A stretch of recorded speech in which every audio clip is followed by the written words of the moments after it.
అంటే ఇప్పుడు ఒకరిని కొడితేనో అన్యాయంగా, తిడితేనో, ఒకరిని చంపితేనో, ఒక అమ్మాయిని రేపు చేస్తేనో, లేకపోతే ఎవరి మీద చాడీలు చేస్తేనో, నేను మోసం చేస్తానో, ఇవన్నీ పాపాల కింద కౌంట్ చేసుకోవచ్చు మనం డెఫినెట్లీ. ఓకే, చేసుకోవచ్చా? ఇప్పుడు ఇంతకుముందు నేను చెప్పాను కదా, మంచి అన్నది సబ్జెక్టివ్ కాదు, ఆజ్ఞ అతిక్రమం పాపం. ఇప్పుడు చెప్పండి, దేవుని ప్రేమించాలన్న ఆజ్ఞ ప్రకారం మీరు పాపులా నీతిమంతులా? అసలు అది రైటేనా నేను అడుగుతున్నాను. రైటర్ అని పక్కన పెడితే, రైటర్ అని ఇట్లా పక్కన పెడతాం. మీ కొడుకు ఇప్పుడు మామూలుగా మిమ్మల్ని ప్రేమించట్లేదు, మీ పైన ఇష్టం చూపించట్లేదు, ఇప్పుడు మీ కొడుకును మీరు శిక్షిస్తారు? ఖచ్చితంగా శిక్షిస్తారు. ఇప్పుడు మీ నాన్న హిందువుగా పుట్టిండేది, మీ నాన్నను కాదని మీరు ఈ క్రైస్తవంలో చేరి మీరు బాప్తిజం తీసుకొని మీ లైఫ్ని మీరు లీడ్ చేసుకుని మీరు నమ్మిందే నిజమని మీరు భావించినప్పుడు మీ నాన్న మిమ్మల్ని దండించలేదు.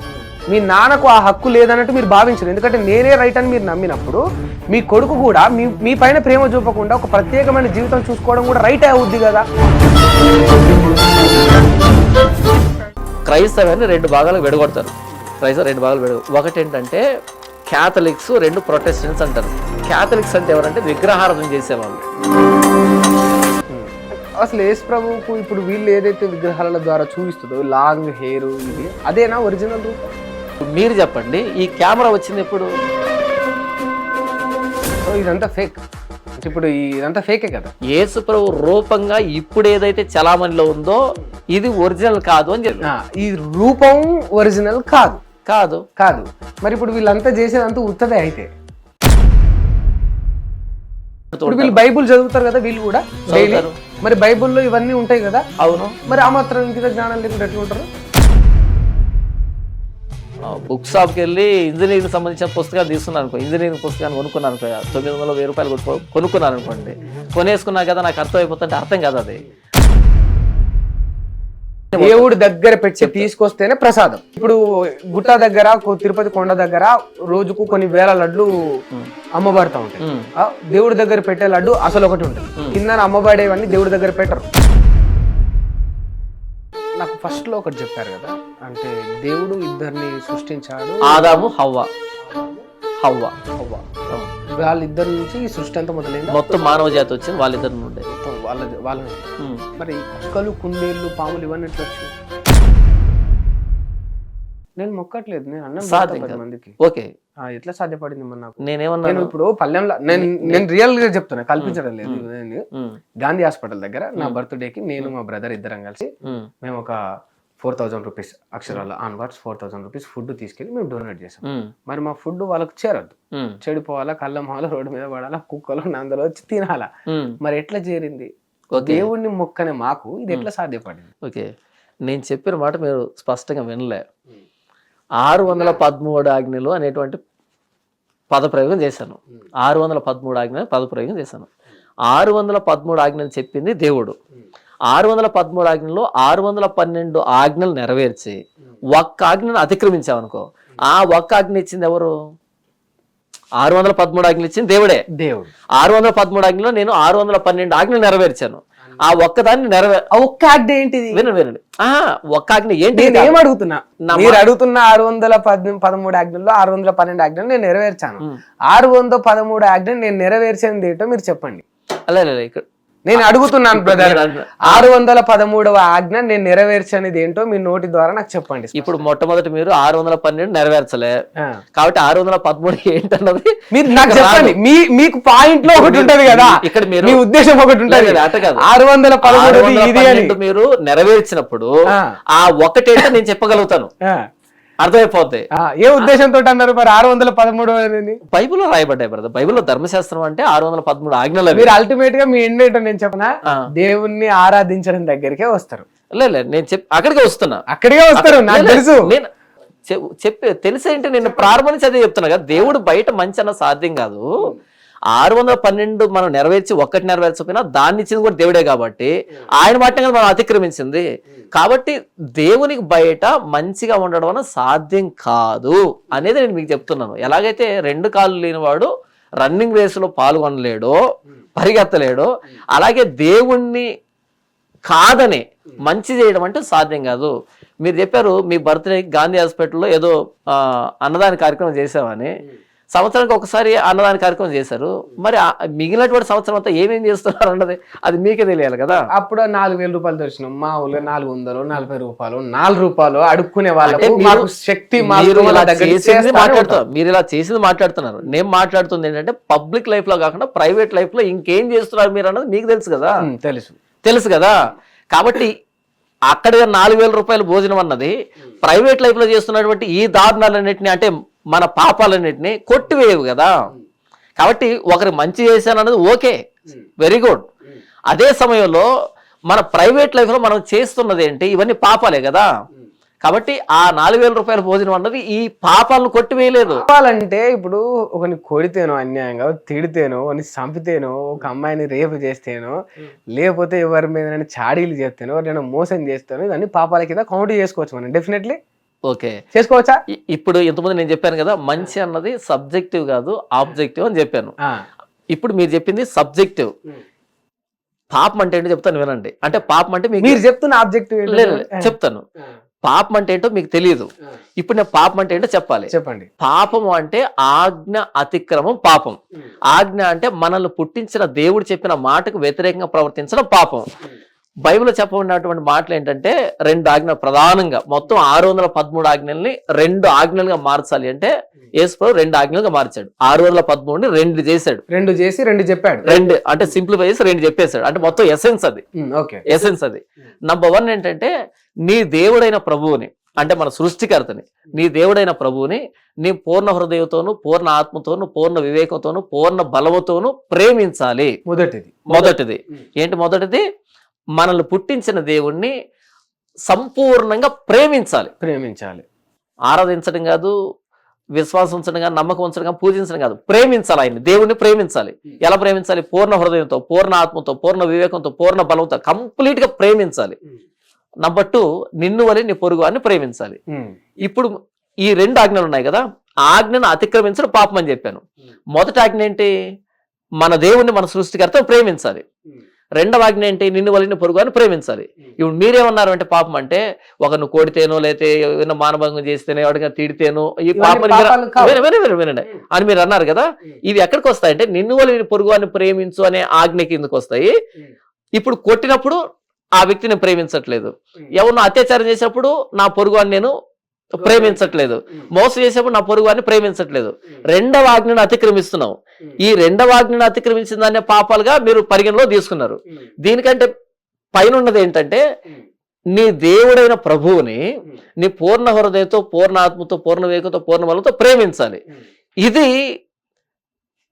ఇది ఈ ఆజ్ఞను అతిక్రమించిన పాపం. ఈ ఆజ్ఞ అతిక్రమించిన పాపం. ఈ ఆజ్ఞ అతిక్రమించిన పాపం. ఇది ప్రధానమైన ఆజ్ఞ ఏంటంటే దేవుని ప్రేమించాలి. 2వ ఆజ్ఞ ఏంటంటే మానవుని ప్రేమించాలి మనలాగా. ఇక్కడ పాపం అంటే మీరు ఏమనుకున్నారంటే మానవుని ప్రేమించకపోవడమే పాపం అని మీరు అనుకుంటున్నారు. ప్రధానమైన పాపం ఏంటంటే ప్రధానమైన ఆజ్ఞను అతిక్రమించే ప్రధానమైన పాపం. ప్రధానమైన పాపం ఏంటంటే దేవుణ్ణి ప్రేమించకపోవడం పాపం. ఇప్పుడు మా ప్రైవేట్ లైఫ్ లో నేను అదే చెప్పాను కదా, ప్రైవేట్ లైఫ్ లో ఏం చేస్తామో నాకు తెలియదు కదా అని చెప్పాను కదా. ప్రైవేట్ లైఫ్ లో తాగడమో, తిరగడమో, లేకపోతే బూతులు మాట్లాడడమో, లేకపోతే మనసులో కోపం పెట్టుకోవడమో, అసూయ పెట్టుకోవడం, లేకపోతే మోహం పెట్టుకోవడమో, ఇలా ఏవైతే ఉన్నాయో ప్రైవేట్ లైఫ్ లో మనం ఇలా బిహేవ్ చేస్తున్నాం అంటే మనం దేవుని ప్రేమించట్లేదు అని అర్థం. మన ప్రైవేట్ లైఫ్ లో మనం ఇలా బతుకుతున్నామంటే మనం దేవుని ప్రేమించట్లేదు అని అర్థం. దేవుని ప్రేమించమని చెప్పింది మొదటి ఆజ్ఞ, ప్రధానమైన ఆజ్ఞ. ఆ ప్రధానమైన ఆజ్ఞ అతిక్రమించి 2వ ఆజ్ఞ దగ్గరకు వచ్చి నేను కొట్టట్లేదుగా, తిట్టట్లేదుగా అంటున్నా. ఇది 2వ ఆజ్ఞ. కాబట్టి ఆజ్ఞ అతిక్రమం పాపం. ఇప్పుడు చెప్పండి, దేవుని ప్రేమించాలన్న ఆజ్ఞ ప్రకారం మీరు పాపులా, నీతిమంతులా? అసలు అది రైటేనా నేను అడుగుతున్నా. రైటర్ అని పక్కన పెడితే రైటర్ అని ఇట్లా పక్కన పెడతాం. ఇప్పుడు నేను అడిగిన నేనేం అడుగుతున్నా, ఒకటే పాయింట్ అడుగుతున్నా. మీరు చెప్పిన దాని ప్రకారం దేవుడు 2గా విభజించుండు. అందులో పుణ్యం, మంచి, చెడు, సాయం, ప్రేమ ఇవన్నీ ఉన్నాయి. అది సెకండ్ది. మొదటిది ఏంటంటే దేవుణ్ణి పూర్తిగా సంపూర్ణంగా ప్రేమించడం మొదటిది. ఇప్పుడు మీరు ప్రతి దానికి ఒక ఎగ్జాంపుల్ చెప్పారు కదా, నేను ఒక ఎగ్జాంపుల్ చెప్పండి. మీకు పెళ్ళయిందా? అయింది. పిల్లలు ఉన్నారా? ఉన్నారు. మీ కొడుకు ఇప్పుడు మామూలుగా మిమ్మల్ని ప్రేమించట్లేదు, ఎక్కువ మీ పైన ఇష్టం చూపించట్లేదు, ఏదో సాధించాలా, ఏదో పొందాలా, జీతాలు ఏదో చేయాలని పరుగు తీస్తుంది. ఇప్పుడు మీ కొడుకును మీరు శిక్షిస్తారా? ఖచ్చితంగా శిక్షిస్తాను. కేవలం నీ మీద ప్రేమ చూపెట్టనందుకు ఖచ్చితంగా శిక్షిస్తాను. ఇది పాపమో మంచా? చెప్తాను. కన్న కొడుకును వాడికి ఒక ప్రత్యేకమైన జీవితం ఉంటది. అవును. ఇప్పుడు మీ నాన్న హిందువుగా పుట్టిండు, మీ నాన్నకు ఒక లైఫ్ ఉంది. ఉమ్, మీ నాన్నను కాదని మీరు ఈ క్రైస్తవంలో చేరి మీరు బాప్తిజం తీసుకొని మీ లైఫ్ ని మీరు లీడ్ చేస్తుని మీరు నమ్మిందే నిజమని మీరు భావించినప్పుడు మీ నాన్న మిమ్మల్ని శిక్షించలేదు, మీ నాన్న మిమ్మల్ని దండించలేదు, మీ నాన్నకు ఆ హక్కు లేదన్నట్టు మీరు భావించలేదు. ఎందుకంటే నేనే రైట్ అని మీరు నమ్మినప్పుడు మీ కొడుకు కూడా మీ పైన ప్రేమ చూపకుండా ఒక ప్రత్యేకమైన జీవితం చూసుకోవడం కూడా రైట్ అవుద్ది కదా. ఓకే, ఇక్కడ మీరు రెండు విరుద్ధమైన విషయాలు ముడిపెట్టారు. రెండు విరుద్ధమైన విషయాలు ముడిపెట్టారు. ఒకటేంటంటే నాన్న కొడుకు సంబంధాన్ని తీసుకున్నారు. కొడుకు నాన్న చింతకాయ మల్ల పూలు తీసుకోవచ్చు కానీ నేను నాన్న కొడుకు తీసుకుంటే అన్యాయమా? అది ఆ సందర్భం వేరు. ఇక్కడ ఏంటంటే నాన్న కొడుకు సందర్భాన్ని ముడిపెట్టారు. నా కొడుకు వాడు చనిపోయేంత వరకు నాకు లోబడాల్సిందే, ఎందుకంటే నేను వాడికి జన్మనిచ్చాను కాబట్టి భౌతికంగా నేను జన్మనిచ్చాను. నేను పూర్తిగా మాట్లాడితే మీకు విషయం తేడా. నా కొడుకు చనిపోయేంత వరకు కూడా నాకు లోబడాల్సింది, ఎందుకంటే నేను వాడికి జన్మనిచ్చాను కాబట్టి. అయితే ఏ విషయంలో లోబడాలి, ఏ విషయంలో లోబడాలి, ఎంతవరకు లోబడాలి అనేది ఉంటుంది. ఇప్పుడు నేను నా కొడుకుని ఏమంటారు, వాడిని చదువుకోవద్దనో లేకపోతే వాడిని హత్యలు చేయమనో లేకపోతే దోపిడీలు చేయమనో ఈ విధానంలో వాడిని ప్రోత్సహిస్తున్నాను అనుకో, వాడు నాకు లోబడాల్సిన అక్కర్లేదు. నేను వాడికి మంచి చెబుతున్నాను అనుకో, అప్పుడు నాకు లోబడాలి. నేను ఫాదర్నని నేను చెప్తున్న ప్రతి దానికి, అంటే చెడు మంచి అని ఆలోచించుకుని లోపడాల్సిన అక్కర్లేదు. మీకు మించిన మంచి ఇంకొకరు చెప్తారు, వాళ్ళని కూడా ఇక్కడ నన్ను పూర్తి అయిపోతే మీ దగ్గర మీరు అడిగినా నేను చెప్తాను. ఇక్కడ ఏంటంటే ఎంతవరకు నేను వాడికి మంచి చెబుతానో, ఫాదర్గా నేను క్వాలిఫై అయ్యేటట్టుగా నేను చెబుతానో అంతవరకు వాడు లోబడాలి. నేను ఫాదర్ని, వాడి కొడుకు వాడి క్షేమాన్ని కోరుకోవడం నా తండ్రి లక్షణం. కాబట్టి ఫాదర్గా నేను క్వాలిఫై అయ్యేంత వరకు నేను ఏం చెబుతానో వాడు లోబడచ్చు. కానీ నేను దాటిపోయే దాన్ని దొంగతనాలు, వ్యభిచారాలు, మోసాలు నేర్పిస్తాను అనుకో, వాడు నాకు లోబడాల్సిన అక్కర్లేదు. అంతేనా? అలాగే ఇది మొదటి దానికి నేను చెప్పేటువంటి సమాధానం. ఇక రెండవది ఏమన్నారు అంటే, మా నాన్న మతం, మా నాన్న నమ్మినటువంటి దేవులుగా, మా నాన్న సిద్ధాంతం కానీ, ఇప్పుడు నేను వేసుకొని నమ్ముకొని ఇటు వచ్చాను కదా, దీనికి చెబుతున్నాను. మా నాన్న కానీ, వాళ్ళ నాన్న కానీ, ఇంకొకరు కానీ ఎవరైనా సరే, నేను ముందే చెప్పాను కదా, తండ్రిగా అర్హత ఎంతవరకు ఉందో అంతవరకు చెప్పినప్పుడే బిడ్డ లోబడతాడు. ఆ తండ్రిగా బిడ్డను నాశనం చేసేటువంటి స్థితిలోకి వచ్చాడనుకో, నేను తండ్రి కదా అనే ఉద్దేశంతో, అప్పుడు లోబడాల్సిన అక్కర్లే. ఇప్పుడు మా నాన్న నమ్మినటువంటి సిద్ధాంతం ఏదైతే ఉందో అది నిజమైతే నేను కూడా లోబడతాను.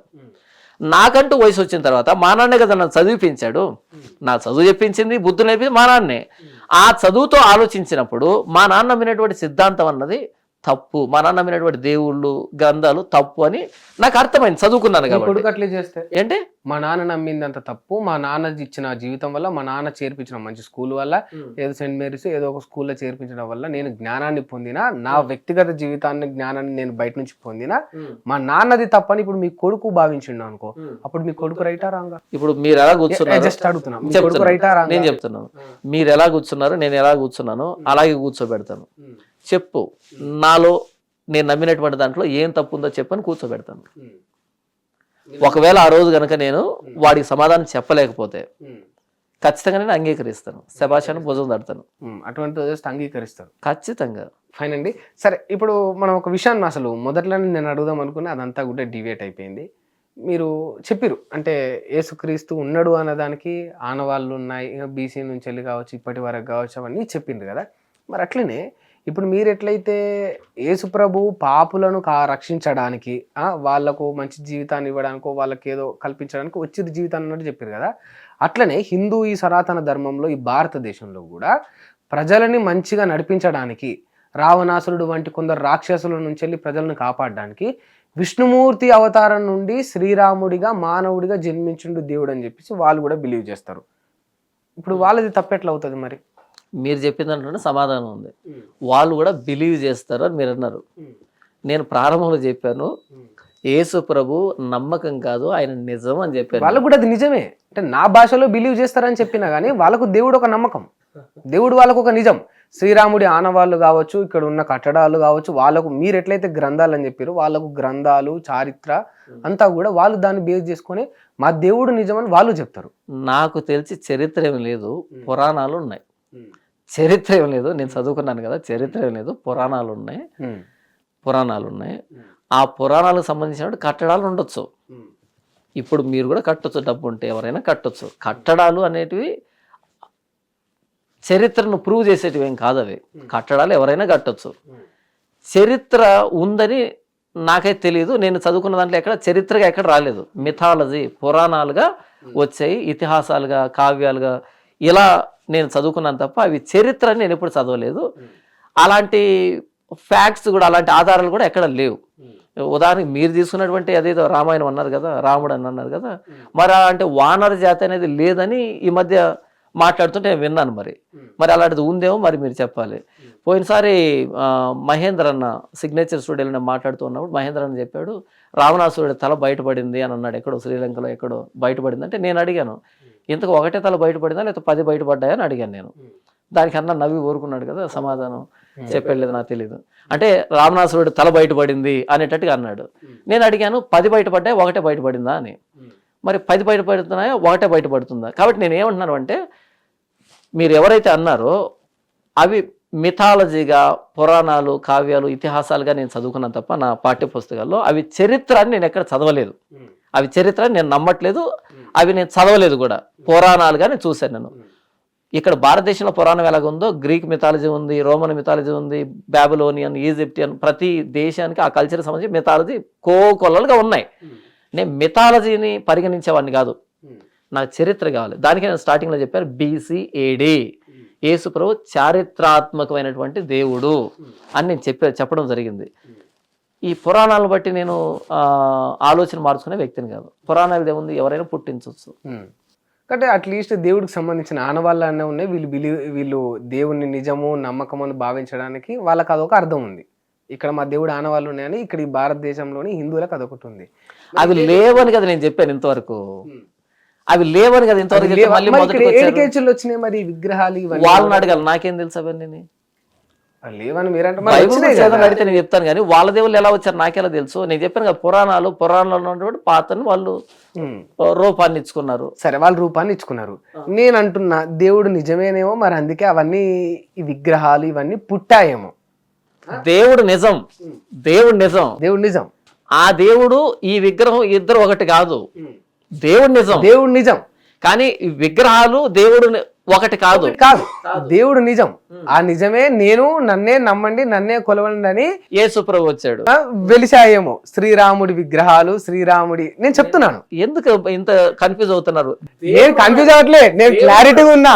దేవుడు ఉన్నాడు సరే, కానీ ఈ మానవులు పెట్టినటువంటి విగ్రహాలు, మీరు భారతదేశంలో చూస్తున్న విగ్రహాలని భారతదేశంలో చూస్తున్నారు. మొత్తం ప్రపంచంతో విగ్రహాలు ఉన్నాయి. నేను వీళ్ళ గురించి కదా మాట్లాడుతూ, మొత్తం ప్రపంచాలంతా విగ్రహాలు ఉన్నాయి. ఈ విగ్రహాలు దేవుడు ఒకటి కాదు. దేవుడికి విగ్రహాల సంబంధమే లేదు. విగ్రహాన్ని పుట్టించిన మానవుడు. అది భారతదేశం కావచ్చు, ప్రపంచ దేశాలు కూడా ఒక సిలువే కదా. అది ఇక్కడ సిలువ, ఇక్కడ విగ్రహం. యేసు ప్రభు సిలువని నేను చెప్పాను. యేసు ప్రభు సిలువని నేను చెప్పాను. సిలువకి ఏలాడిండు పాపుల కోసం, వేలాడాడు అని అంటే నేను ముందు చెప్పాను, బైపాస్ సర్జరీ. అందరూ మరి ఈ యొక్క చర్చిలలో ఆ సిలువను పెట్టి దాని అక్కడికి వస్తాను. యేసు ప్రభు సిలువలో వేలాడాడు, ప్రాణం పెట్టాడు అంటే బైపాస్ సర్జరీ అని చెప్పాను నేను.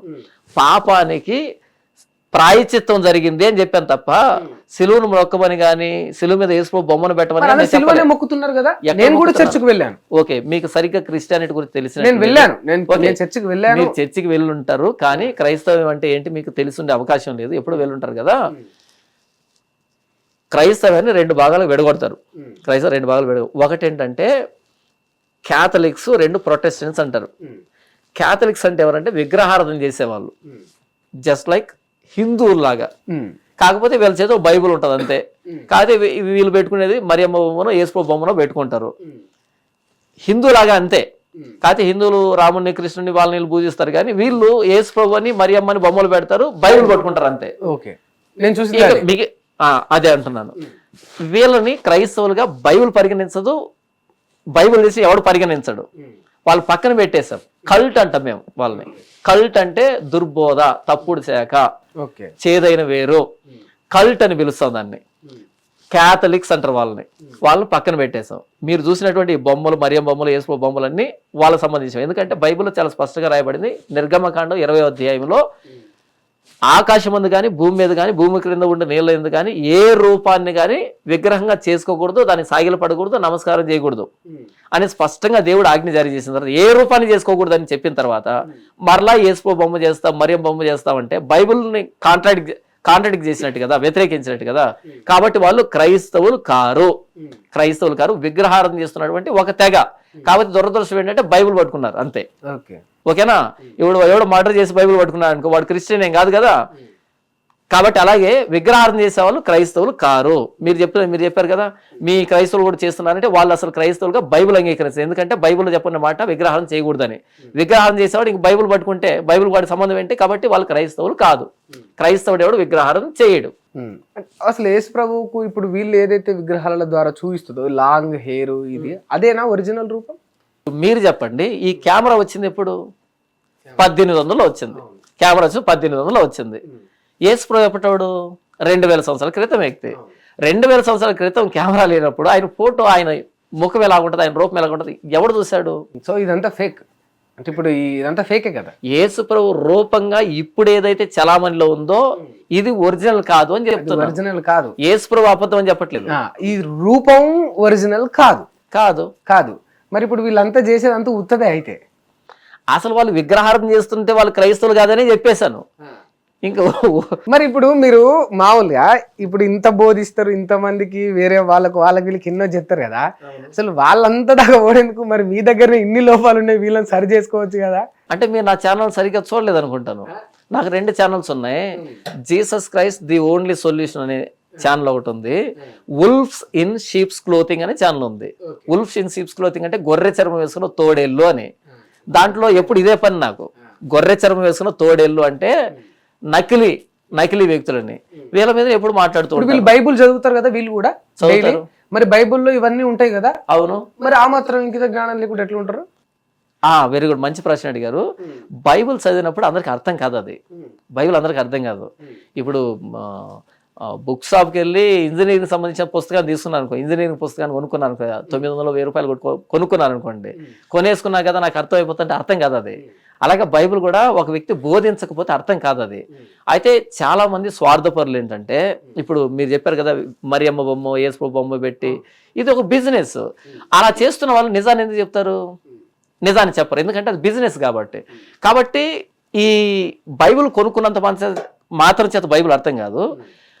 అలాంటి వారికి బోధించే వాళ్ళు చాలా మట్టుకు ఏంటంటే బిజినెస్ చేస్తున్నారు కాబట్టి చాలా మట్టుకు వీళ్ళు నిజాన్ని చెప్పనటువంటి కారణం చేత అందరికి అర్థం కాదు. కనుకనే ఇప్పుడు నాలాంటి పాస్టర్లు అనేక మంది ముందుకు వచ్చి ఇది తప్పు అని చెప్పేటువంటి ప్రయత్నం చేస్తున్నాం. ఓకే. సో అంటే ఇదంతా కూడా ఒక రకంగా డైరెక్ట్ మీరు చెప్తున్నారు, direct contradiction to the Bible అంతే. ఓకే, అదంతా కూడా ఫ్రాడ్ కిందకి వెళ్ళిపోతుంది. క్యాథలిక్స్ చేస్తున్నటువంటిది, విగ్రహారాధన చేస్తున్నటువంటి క్రైస్తవులుగా చలామణి అవుతున్న వాళ్ళు బైబిల్ని కాంట్రడిక్ట్ చేస్తున్నారు, అంతా కాదు. ఓకే సరే. అంటే నేను ఒక విషయం అడగాలి. బైబిల్లో మూవీస్ చూడకూడదు, సినిమాలకు సంబంధించి ఆ చిత్రాలు అవన్నీ చూడకూడదు అని ఉంటుందా? మూవీ అన్నది ఈ మధ్య వచ్చినటువంటి పదం. అయితే బైబిల్లో రాయబడిన మాట ఏంటంటే అల్లరితో కూడిన ఆటపాటలు అని రాయబడ్డాయి. అల్లరితో కూడిన ఆటపాటలు, అందులోకి సినిమా వస్తుంది కదా. వస్తుంది డెఫినెట్లీ. సో ఆ రకంగా కన్వర్ట్ చేసుకొని మూవీస్ చూడకూడదు అనేది బైబిల్లో ఉంది. అసలు బైబిల్ దాకా కూడా అక్కర్లేదు. ఏముందని చూడాలి మూవీస్లో? మూవీస్ చూడడం తప్పు నేను అడుగుతున్నాను. నేను చెప్తాను చూడడం తప్పు అంటే ఏముందని చూడాలి అంటున్నా. ఏముందని చూడాలి, ఏమి నేర్చుకోవాలి?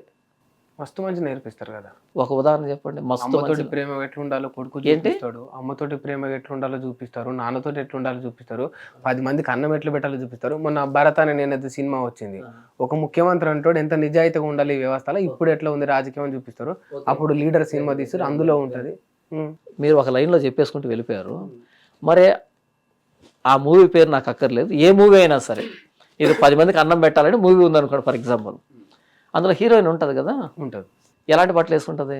అన్ని సినిమాలలో వేసుకోరు. మీరు అన్నట్టు కొన్ని సినిమాలలో కొందరు ఇంటిదే వేసుకుంటారు, కొందరు నిండుగా పట్టు చీర కట్టుకొని చేసేటోళ్ళు, సాయి పల్లవి లాంటి వాళ్ళు కూడా ఉన్నారు హీరోయిన్. నాకు తెలియదు ఆ పల్లవి ఎవరు, నాకు తెలియదు కానీ నాకు తెలుసు. మొత్తానికి ఏంటంటే మనం చూస్తున్నది ఒకటి, దాంట్లో ఇది ఉందని చెబుతున్నది ఒకటి, కానీ మనకు తెలియకుండా అంతర్లీనంగా లోపలికి వెళ్తున్నటువంటి సారం ఏదైతే ఉందో అది మనకు చెడగొడుతూ ఉంది. కాబట్టి బైబిల్ పట్టుకున్నటువంటి క్రైస్తవులు సినిమాలు చూడరు. ఎందుకంటే బైబిల్లో లేనటువంటి మంచి సినిమాలు వెతుక్కోవాల్సిన అవసరం మాకేం లేదు. ఒకవేళ మీరు సినిమా చూస్తున్నారంటే అంటే మీరు అన్నది బాగుంది. నేను ఇది ఒక లైన్ తీసుకుందాం మనం. బైబిల్లో లేనటువంటి నీతిని బయట సినిమాలలో దొరికేంత దౌర్భాగ్యం మాకు లేదు అని మీరు అంటున్నారు కదా. సరే, అంటే సినిమాలు చూడడం పక్కన పెడితే చాలా మంది ట్రూ క్రిస్టియన్స్ సినిమాలో యాక్టింగ్ చేస్తున్నారు. కొందరు యాక్టర్స్లు నేను గమనిస్తున్నాను, మీరు ప్రారంభం నుంచి 2 పరస్పర విరుద్ధమైన వాక్యాలు చెబుతున్నారు. ట్రూ క్రిస్టియన్స్ సినిమాలు యాక్ట్ చేస్తున్నారు. ట్రూ క్రిస్టియన్స్ అన్నప్పుడు సినిమాకి ఆపోజిట్. ఇప్పుడే చెప్పాను, ట్రూ క్రిస్టియన్ అన్నారు, మరలా సినిమాలు యాక్ట్ చేస్తున్నారు. నేను చెప్తా, అక్కడికే వస్తున్నా.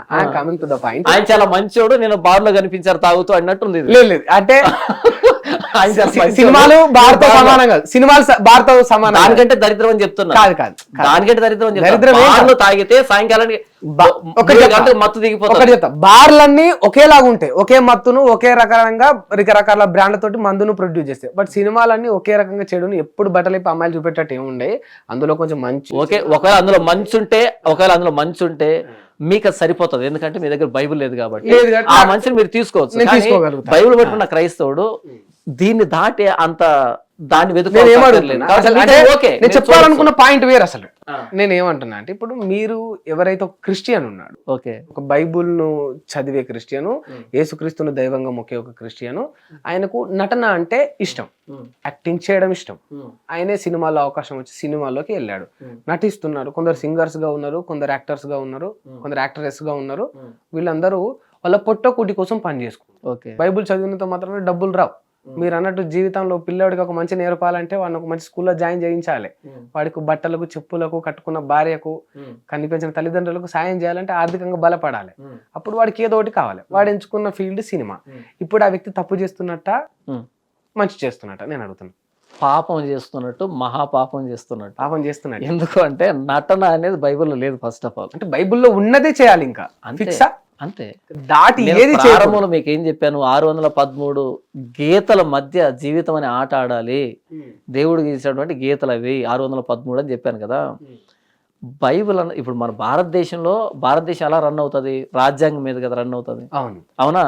రాజ్యాంగంలో లేనిది చేస్తే అది నేరం కదా. అలాగే ప్రతి క్రైస్తవుడికి రాజ్యాంగం బైబిల్, ప్రభు అయిన యేసుక్రీస్తు మాట. యేసు ప్రభు మాటను దాటిపోయినప్పుడు అది పాపం అవుతుంది. కాబట్టి బైబిల్లో ప్రవక్తలు కానీ, అపోస్తులు కానీ, యేసు ప్రభు కానీ, బైబిల్లో భక్తులు కానీ నటించలా ఎక్కడ. దాని వేషధారితనం, లోపల ఒకటి బయట ఒకటి, అది వేషధారితనం. నటన అన్నది బైబిల్లో లేదు. యేసు ప్రభు నమ్ముకున్నటువంటి, దేవుడు నమ్ముకున్నటువంటి ఏ వ్యక్తి కూడా నటించలే. మరి బైబిల్ పట్టుకొని నటించడం ఏంటి? నా దగ్గర ఇక పొట్టకూడు అంటావు కదా, పొట్టకూటికి నటించాల్సిన అక్కర్లే. బోల్డని మార్గాలు ఉన్నాయి. బైబిల్ ఎవరు నటించి పొట్టకూటిని సంపాదించుకోలే. సరే, అంటే ఇప్పుడు మీ లెక్క ప్రకారం ఇక బైబిల్లో లేదు కనుక సినిమాలో నటించడం, నటన కూడా ఒక వేషధారణ తప్పే అంటారు. 100% పాపం, అది తప్పే అంటారు. బైబిల్లో ఇది ఉందా? బాగా చర్చ నడిచింది మీ కమ్యూనిటీలో కావచ్చు, 2 తెలుగు రాష్ట్రాల్లో కూడా. పాస్టర్ విజయ్ ప్రసాద్ రెడ్డి గారు చెప్పినందుకు ప్రసాదం తినొచ్చు అంటే అది చర్చ నడిచింది. మీరు బాగా ఖండించినట్టున్నారు దాన్ని. అవును. అంటే బైబిల్లో ఉందా ఈ విగ్రహాధారణ చేసింది తినొద్దని? ఉంది, బైబిల్లో ఉంది. అంటే ఒక విగ్రహానికి పెట్టి వేరే విగ్రహానికి ఏదైనా పెట్టి, విగ్రహాలకి దూరంగా ఉండండి. బైబిల్ చాలా స్పష్టంగా చెప్పింది. విగ్రహారాధన యెహోవాకు హేయము అనేటువంటి బైబిల్ రాయబడింది. ఆకాశం మీద కానీ, భూమి మీద కానీ, భూమి కింద నీళ్ళ కింద ఉండే ఏ రూపాన్ని కూడా చేసుకోకూడదు. బైబిల్లో స్పష్టంగా రాయబడింది. విగ్రహారాధన వద్దు అన్న తర్వాత విగ్రహారాధన సంబంధించి ప్రత్యక్షంగా కానీ, పరోక్షంగా కానీ దేన్ని కూడా చేయకూడదు అన్నది కామన్ సెన్స్. ఓకే. అలాంటి దాన్ని ప్రసాదం తినొచ్చు అనేటట్టుగా ఈ విజయ ప్రసాదం అనే వ్యక్తి మాట్లాడాడు కదా, అది తప్పని మేము ఖండించారు. ఇప్పుడు మామూలుగా మీరు అంటే ఆ ప్రసాదం కింద లడ్డు, పులిహోర ఇలాంటివి వస్తుంటాయి జనరల్ గా తీసుకుంటే, ఏదో దద్దోజనం ఏదో వస్తుంది. అవును. సరే, అది ప్రసాదం కింద అట్లా చూసుకోవచ్చు. మీరు ఫుడ్ తింటారు కదా, డైలీ తింటాం కదా. ఈ ఫుడ్ సిస్టమ్ చెప్తారా నాకు? మీరేం తింటారో నేను అలాగే తింటాను. అంటే ఒక్కొక్కరికి కూడా మీరు అంటే నాకంటే ఫిజిక్ ఎక్కువ మంచిగా ఉన్నారు కదా, మీరు డైట్ మెయింటైన్ చేస్తారా స్పెషల్ గా? ఏమీ లేదు. రైస్ తింటారా? తింటాను. మామూలుగా రైస్ ఎక్కడి నుంచి వస్తాయి మీకు? రైస్ బ్యాగ్ ఎక్కడి నుండి వస్తుంది? షాప్ నుండి. అంటే అక్కడ రైస్ డిపో నుంచి తెచ్చుకుంటాం. ఇండియాలో మేజర్ గా ఎక్కువ హిందూస్ ఉంటారు, రైతు మెజారిటీ యాజ్ పర్ కౌంట్, నిజంగా సర్వే ప్రకారం. అవును. హిందువులందరూ కూడా అంటే ఆల్మోస్ట్ వాళ్ళు పండించిన పంటని దేవుడికి ప్రసాదించి మొక్కి ఈ పంట అంతా నీదే, నాకు మంచి లాభం వచ్చేటట్టు చూడు తల్లి అని దుర్గమ్మకో ఎల్లమ్మకో పెట్టి అమ్మకానికి పోతారు, గిట్టుబాటు ధర కావాలని. అవును, అది విగ్రహాల ధారణ కదా. అవును. మరి అది మీ కడుపులోకి పోయినట్టే కదా. ఓకే, ఇప్పుడు నేను ఒక ప్రశ్న అడుగుతాను, దీనికి సమాధానం నాకు దీనికి సమాధానం చెప్పండి. మీరు నేను అడిగిన ప్రతి ప్రశ్నకు ప్రశ్న అడుగుతున్నారు తప్ప నాకు సమాధానం ఇవ్వట్లేదు. ప్రశ్నకు ప్రశ్న చేయడం నాకు తెలిసి సమాధానం కాదేమో. సమాధానం అర్థం కావడానికి ఫస్ట్ నేను సమాధానం చెప్పండి. ఇఫ్ ఐ కాంట్ అండర్స్టాండ్ మీరు అప్పుడు నన్ను ప్రశ్న అడగచ్చు. అంటే మీకు ఒక చిన్న విషయం చెప్తాను. మీరు నాకు ఒక అప్లికేషన్ పెట్టారు, నేను తిరిగి మీకు ఓటీపీ పంపిస్తాను, మీరు ఓటీపీ ఎంటర్ చేస్తే అప్పుడు నేను కన్ఫర్మ్ చేస్తాను. ఇది అప్లికేషన్ ఓటీపీ ఎగ్జామ్ లో క్వశ్చన్ ఇస్తే ఆన్సర్ రాయాలి చెప్ప. మీరు అడిగే ప్రశ్న చాలా వ్యాలిడ్ క్వశ్చన్ కాబట్టి అంత సులభంగా సమాధానం కాకుండా కొంచెం స్ట్రాంగ్ గానే చెప్దామని నిర్ణయించుకున్న. అది విషయం. మీరు అడిగిన ప్రశ్న చాలా బాగుంది, అందరికి అవసరం కూడా. ప్రత్యేకించి మా విజయ ప్రసాదం మాటలని ప్రసాదం తింటున్నటువంటి వ్యక్తులకి అవసరం కాబట్టి కొంచెం సాలిడ్ గా చెప్పడానికి నేను చెప్తున్నాను. ఎందుకంటే ఈ లాజిక్ అన్నది ఆ వ్యక్తి వాడాడు కాబట్టి మీ తరపున ఆ వ్యక్తికి చెప్పాలి. అందుకని కొంచెం సాలిడ్ గా చెప్తున్నాను. దానికి మీ దగ్గర నుంచి ఒక చిన్న నిర్ధారణ కావాలి నాకు.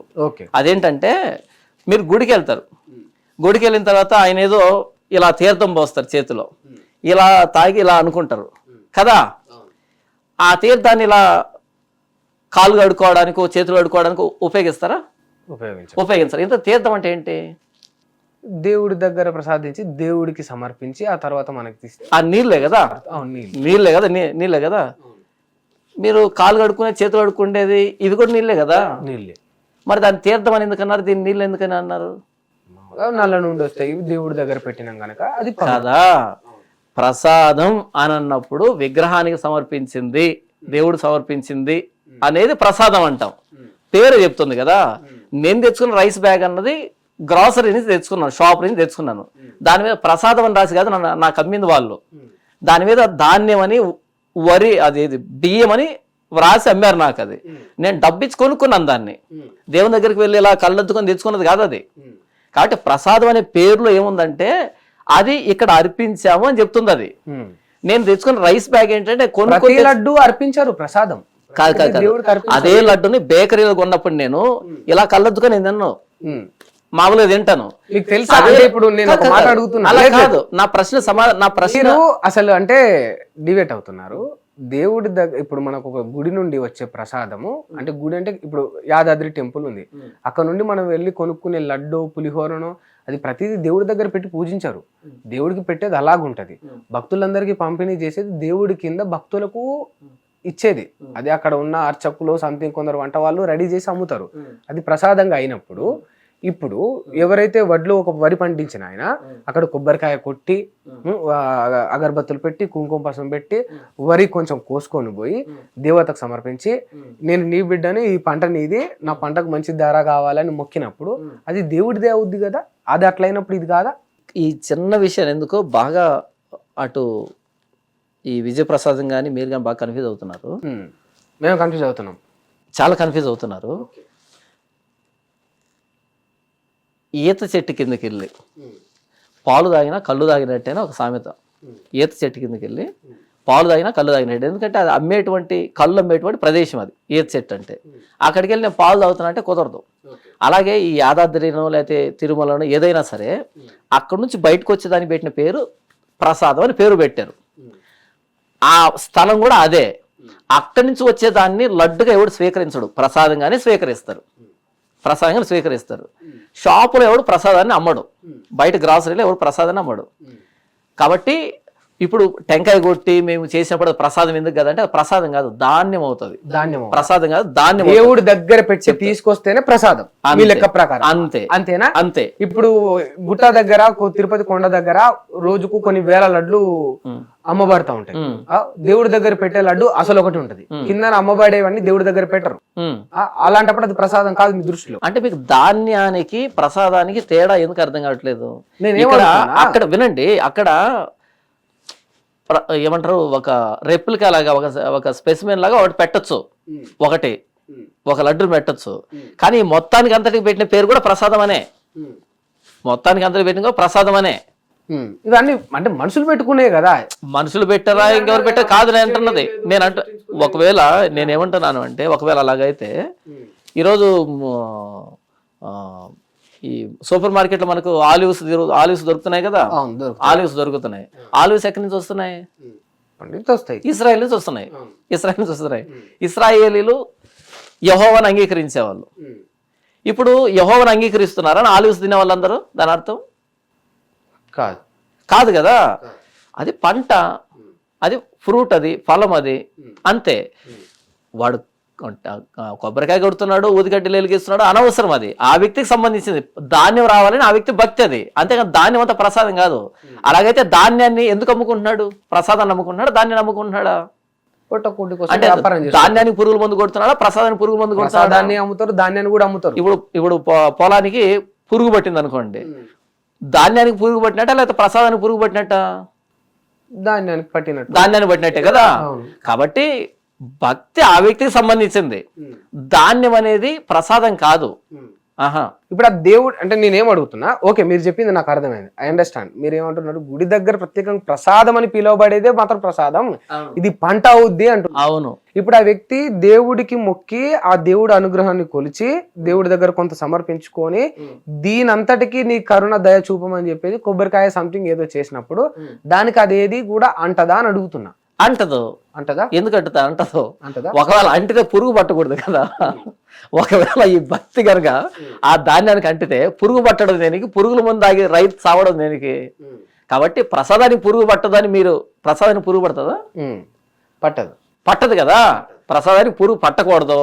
ఒకవేళ ఈ భక్తి దానికి అంటుకుంటే, అంటుకోలేదు కాబట్టి పురుగు పడుతుంది, పురుగులు ముందు కొడుతున్నారు. కాబట్టి ఈ భక్తి ఆ వ్యక్తికి సంబంధించింది. అంటే ఇప్పుడు మీరు ఇంకొక పాయింట్ రైజ్ చేశారు ఇక్కడ, ఆ దేవుడిది ఏం పని చేయలేదు కనుక ఆ పంటకు అంటుకుంది. ఈ కొబ్బరికాయ కొట్టే దేవుడిది పని చేయలే, అది ఓకే, నేను ఒప్పుకోను. అంతేనా? అంతే, పని చేయలేదు అందుకే పంటకు పురుగు పడుతుంది అంటారు. మీరు చెప్పిన లాజిక్ ఉపయోగించాను నేనేం అడుగుతున్నా, అదంతా ప్రసాదం కాదని చెప్పేదానికి ఉపయోగించాను దాన్ని, అంతే. ప్రసాదం కాదు, ఓకే, పంటకు పురుగు పడుతుంది, అక్కడ భక్తి పని చేయలేదు అంటున్నారు. మరి కొబ్బరికాయ కొట్టినప్పుడు పురుగు పట్టినప్పుడు పని చేయనట్టే కదా. పని చేయలేదు అంటున్నారు, అంతే కదా. మీరు చెప్పండి, అది అంతే కదా, లాజిక్ అదే కదా. లేదు, నేను అట్లా అనట్లేదు. దుష్టశక్తులు వస్తాయి, ఎదుర్కొంటాడు తిరిగి పంట, దాన్ని దుష్టశక్తులు రాకుండా కదా. లేదు, అది ప్రారంభం. అంటే దుష్టశక్తులు ఒకలాగా ఉంటాయా? ఎప్పుడు ఒకేలాగా ఉంటాయి? ఇప్పుడు యేసుక్రీస్తు మనుషులు సృష్టించినప్పుడు ఇంకా అందరు మనుషులు మంచిగానే జీవిస్తున్నారా? చెడు, మంచి, అన్యాయాలు, దుర్మార్గాలు ఏమీ లేవా? కొబ్బరికాయకి యేసుప్రభు సంబంధం లేదు. ఫస్ట్ ఆఫ్ ఆల్ మనం కొబ్బరికాయ గురించి కొబ్బరికాయ దగ్గర మాట్లాడుకుందాం, యేసుప్రభు దాకా వద్దు. మీరు ఏవైనా లాజిక్లు చేయొచ్చు, ఏవైనా క్వశ్చన్లు చేయొచ్చు. ఒకటి, నేను ఇంత చీప్ గా దేవుణ్ణి వాడలే, మీరు వాడుకున్నారు అక్కడ. కాబట్టి దాని గురించి మాట్లాడుతున్నా గానీ, చీప్ ఏంటి? కొబ్బరికాయ కొట్టడం చీప్, కొబ్బరికాయ కొట్టడం చీప్ అని కాదు, మీరు ఆ లాజిక్ తీసుకోవడం చీప్ అని చెప్తున్నా. అసలు దానికి సంబంధం ఏంటి? అది ప్రసాదం ఎందుకు అవుతుంది, ధాన్యం అవుతుంది. ఆ చీప్ లాజిక్ ఎందుకు వాడుతున్నారని మాట్లాడుతున్నాను నేను. ధాన్యానికి ప్రసాదానికి తేడా తెలీదు. కాబట్టి యేసుప్రభు నేను అంత దిగదాచి ఎప్పుడు మాట్లాడను. ఓకే, సరే, ఈ అంశం పక్కన పెడితే మనం బైబుల్లో అసలు బూతులు ఉండవా? బైబుల్లో ఒక్క బూతు కూడా లేదు. ఒక్క బూతు కూడా ఉండదు. మరి ఎందుకు వీళ్ళందరూ కూడా చాలా మంది, రాధా మనోహర్ దాస్ లాంటి వాళ్ళు, మిగతా వాళ్ళు బైబుల్ అంటే ఒక బూతు బుక్ అని, బైబుల్ చదివే వాళ్ళందరూ గొర్రెలని ఈ రకంగా అంటా ఉన్నారు. ఈ రకమైన ప్రచారం ఎందుకు వస్తా ఉంది మరి? Okay, very good. మంచి వ్యక్తిని ఉదాహరణకు తీసుకున్నారు. ఆయన గురించినటువంటి ఆడియో ఒకటి బయటకు వచ్చింది ఆ మధ్య. ఆ ఆడియోలో ఒక అమ్మాయితో మాట్లాడుతూ, నేను 100 మంది పిల్లలు కనాలనుకుంటున్నాను అని అన్నాడు. ఆ దాసు పెట్టిన పేరు ఏంటంటే డిచ్కీ బాబా అని పేరు పెట్టారు. ఎందుకు డిచ్కీ అని పేరు? డిచ్కీ అంటే ఎందుకు వచ్చింది ఆ పేరు అంటే, కిచిడిని డిచ్కీ అని మాట్లాడాడు కదా ఆమెతో మాట్లాడుతూ. ఇప్పుడు చెప్పండి, పైకేమో సన్యాసి రూపాన్ని ధరించి లోపలేమో సన్యాసి కార్యక్రమాలు చేస్తున్నటువంటి ఇలాంటి వ్యక్తి దీన్ని బూతు పుస్తకం అన్నాడు అంటే అసలు ఆ వాక్యాన్ని తీసుకోవచ్చా? ఇప్పుడు ఇలాంటి సన్యాసికి ఇది ఎలా కనపడుతుంది? వ్యభిచరింపకూడదు అని ఉన్నటువంటి ఈ మాట ఎలా కనపడుతుంది ఈ సన్యాసికి? పైకేమో సన్యాసి రూపం ధరించి లోపలేమో సన్యాసి వేషాలు వేస్తూ, ఒక అమ్మాయి ఫోన్ చేసి 100 మంది పిల్లలు కనాలని ఉందని మాట్లాడినటువంటి ఈ డిచ్కీకి వ్యభిచరించకూడదు అనేటువంటి మాట బూత్గానే కనపడుతుంది. లేదు, నువ్వు ఎంతమందిని తిరిగినా సరే, ఎంతమందితో వ్యభిచారం చేసినా సరే, ఇది లోక కళ్యాణం అని చెప్తే అది నీతిగా కనబడుతుంది. అర్థమైందా? వాడు ఎలాంటోడైతే అలా కనపడుతుంది ఇది. వాడు ఆల్రెడీ 100 మందిని కనాలని ఈ సన్నాసి వేషాలు వేస్తున్నాడు కాబట్టి వ్యభిచరింపకూడదు అన్నది బూతుగానే కనపడుతుంది. అలా కాకుండా నువ్వు ఎంతమందితో తిరిగినా సరే అది లోక కళ్యాణం చేసేదేవుడు, చేయించుకునేదేవుడు నేనే అంటే అది నీతిగా కనపడవచ్చు. కాబట్టి ఇలాంటి వ్యక్తులు దీన్ని బూతు పుస్తకం అన్నారంటే నేను గర్వపడుతున్నా దానికి. బైబిల్లో ఒక అంశం ఉంటుందా అండి, మనం వేరే వాళ్ళని, క్రైస్తవంలో లేని వారిని ప్రభువును కొలిసేటట్టు చేయడం వల్ల మనకు పుణ్యం వస్తుందని ఉంటుందా? పుణ్యం కాదు, అది బాధ్యత, క్రైస్తవుడు బాధ్యత. ఎలాగంటే మీకు ఆరోగ్యం బాగలేదు, హైదరాబాద్లో ఏదో హాస్పిటల్ వెళ్ళారు, మంచి ట్రీట్మెంట్ ఇచ్చారు, చాలా బాగా ట్రీట్మెంట్ ఇచ్చారు, తక్కువ ధర తీసుకున్నారు, తక్కువ అమౌంట్ తీసుకున్నారు, మంచి ట్రీట్మెంట్ ఇచ్చారు. మీరు ఇంటికి వచ్చిన తర్వాత అదే జబ్బుతో ఇంకొకరు హాస్పిటల్ వెళ్తూ ఉంటే అమ్మమ్మ ఎక్కడికి వెళ్తున్నారు, పలానా హాస్పిటల్ వెళ్ళండి అని చెప్తారు మీరు. ఇది పుణ్యం కోసం కాదు, మీ బాధ్యత. ఎందుకంటే మీరు అక్కడ ఫెసిలిటీస్ని అనుభవించారు కాబట్టి మీ పొరుగు వారు వెళ్తూ ఉన్నప్పుడు పలానా హాస్పిటల్ వెళ్ళని చెప్పడం మీ బాధ్యత, మీ కనీస నైతిక ధర్మం అది. అలాగే ప్రభు అయిన యేసుక్రీస్తు అని నేను అంగీకరించినప్పుడు నన్ను ఆయన ఎలా మార్చాడన్నది నేను అనుభవిస్తూ ఉన్నప్పుడు, మీరు పాపలో బ్రతుకుతూ ఉన్నప్పుడు యేసు ప్రభు దగ్గరకు రండి, మీ జీవితం మార్చబడతాదని చెప్పడం నా నైతిక బాధ్యత. అది దాన్ని బేస్ చేసుకొని మీరు ప్రచారం చేస్తూ ఉంటారు. యేసు ప్రభు చెప్పాడు, మీరు సర్వలోకానికి వెళ్ళి సర్వ సృష్టికి సువార్త ప్రకటించండి, నమ్మి బాప్తిసం పొందిన వారు రక్షింపబడతారు, నమ్మని వారు శిక్ష విధించబడుతుంది. యేసు ప్రభు చెప్పినటువంటి ఆజ్ఞ అది, నా బాధ్యత, ఆయన ఆజ్ఞ కూడా అది. ఎందుకంటే ఆయన గురించి అనుభవించే నేను చెప్పకపోతే అనుభవించిన వ్యక్తికి ఎలా తెలుస్తుంది? కాబట్టి ప్రభు అయిన యేసుక్రీస్తు వారి గురించి చెప్పాలన్నది ఆయన ఆజ్ఞ, నా బాధ్యత, నా కనీస నైతిక ధర్మం అది. నా తోటి వ్యక్తి నశిస్తున్నప్పుడు ఆ వ్యక్తికి సత్యాన్ని తెలియజేయడం. ఇప్పుడు ఇళ్ళకి వచ్చిన తర్వాత మీరు జాన్ పాల్. అవును. ముందు మీ పేరు మణికంఠ స్వామి. మణికంఠ స్వామి. ఇప్పుడు కూడా మణికంఠ స్వామినే. ఆధార్ అప్పుడు మణికంఠ స్వామినే, ఇప్పుడు మణికంఠ స్వామినే. ఆధార్ కార్డులో ఏముంటుంది? నేను అదే మాట్లాడుతున్నాను. నేను మణికంఠ స్వామినే, నా పేరు మణికంఠ స్వామినే. నేమేం టోటల్ గా చేంజ్ చేసుకోలేదు మీరు? లేదు, నా పేరు మణికంఠ స్వామినే. ఓకే. అయితే క్రైస్తవ్యంలో నా పేరు జాన్ పాల్ గా కొంతమంది తెలుసు కానీ నన్ను మణికంఠ స్వామినే పిలుస్తారు. అది మారదు. అది అంటే క్రైస్తవంలోకి వచ్చినాక పెట్టుకున్నారు మీరు? పెట్టుకున్నది గుర్తింపు కోసం పెట్టుకున్నది. మీకు మీరు పెట్టుకున్నది. ఎందుకంటే నేను ప్రారంభంలో ఏమైనా పెట్టేవాడిని పాస్టర్ మణికంఠ స్వామిని పెట్టేవాడిని స్క్రీన్ మీద. అప్పుడు చాలా మంది హైందవులు ఫోన్ చేసి అడిగారు నన్ను.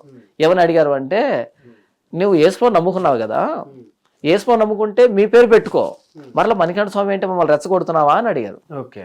అందుకని వాళ్ళ కోసం వాళ్ళని గౌరవించి పాస్టర్ జాన్ పాల్ దేవుడి పేరు అవుద్ది కనుక, కాబట్టి పాస్టర్ మణికంఠ స్వామి అంటే మమ్మల్ని రెచ్చగొడుతున్నావా, కాబట్టి బైబిల్లో పేరు పెట్టుకో అన్నారు. వాళ్ళని గౌరవించి రెచ్చగొట్టినట్టు ఉంది కదా అది. కాబట్టి పాస్టర్ జాన్ పాల్ అని క్రైస్తవ గుర్తింపు పేరుగా పెట్టుకున్నాను తప్ప నా పేరు మణికంఠ స్వామినే. ఇప్పుడు కూడా అన్నిట్లలో సర్టిఫికెట్లో అదే ఉంటుంది. ఉంటది కూడా, అది మారదు. ఓకే. మీరు మార్చే ప్రయత్నం కూడా చేయలేదు? నాకు ఇష్టం మణికంఠ స్వామి అనే పేరు. మా నాన్న నన్ను ప్రేమించి ఇష్టపడి పెట్టుకున్న పేరు అది. మణికంఠ స్వామి అని నన్ను ఎవరైనా పిలిచిన ప్రతిసారి మా నాన్న గుర్తొస్తారు నాకు. ఎందుకంటే మా నాన్న నన్ను ప్రేమించి పెట్టిన పేరు అది. అయితే జాన్ పాల్ అనేది క్రైస్తవంలో నా గుర్తింపు కోసం పెట్టుకున్న పేరు అది. ఓకే. అంతే తప్ప మణికంఠ స్వామి అంటే అదే బూత్ అని కాదు. మా నాన్న ఇష్టపడి ప్రేమించి పెట్టుకున్న పేరు అది. చాలా ఇష్టం నాకు అది. ఇప్పటికీ నా బంధువులు కానీ, నా స్నేహితులు కానీ, నా బయటలందరూ నా మణికంఠ స్వామి అని పిలుస్తారు నన్ను. అయితే యేసుప్రభు నమ్ముకున్న తర్వాత యేసుప్రభులో క్రిస్టియన్స్ పిలుస్తారు పాస్టర్ జాన్ పాల్ అని. నాకు 2 పేర్లు ఇష్టమే. ఓకే. ఇప్పుడు మీ ఫాదర్ హ్యాపీ ఉన్నాడా మీరు ఇట్లా ఈ మతంలో ఉన్నందుకు? మా నాన్న కూడా యేసుప్రభు నమ్ముకున్నాడు. మా నాన్న యేసుప్రభు నమ్ముకున్నాడు. మొత్తం ఎంటైర్ ఫ్యామిలీ అంతా, అమ్మ నాన్న అందరు వచ్చేసారు? వచ్చేసారు అందరు. మొట్టమొదటి మా చెల్లి యేసుప్రభు నమ్ముకుంది, తర్వాత నేను అంగీకరించాను, తర్వాత మా నాన్న నమ్మాడు. మీ నేటివ్ ఎక్కడ? మాది కడప జిల్లా. కడప జిల్లా. పుట్టి పెరిగిందంతా అక్కడే.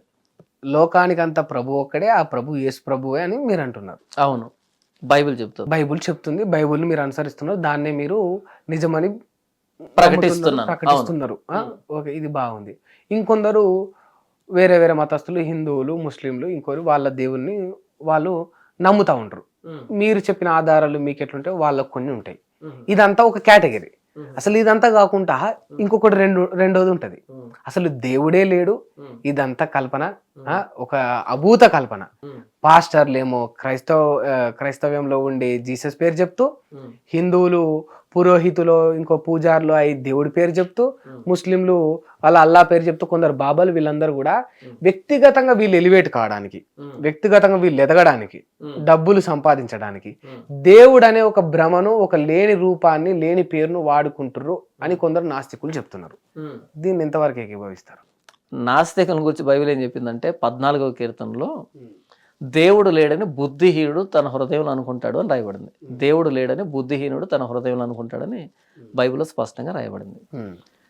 ఇక దేవుని గురించినటువంటి విషయాలకు వస్తే, అంటే దేవుడు ఎలా ఉన్నాడు, ఎలా లేడు అనే దానికి బైబిల్ స్పష్టంగా చెప్పింది. అంటే ఎవరైతే నాస్తికులు ఉన్నారో వాళ్ళు దేవుడు లేడు అంటారు. దేవుడు లేడు అని వాళ్ళు చేసినటువంటి ఎక్స్పెరిమెంట్ ఏంటి, ప్రయోగం ఏంటి, ఎలా చెప్తున్నారు దేవుడు లేడు అనే దానికి?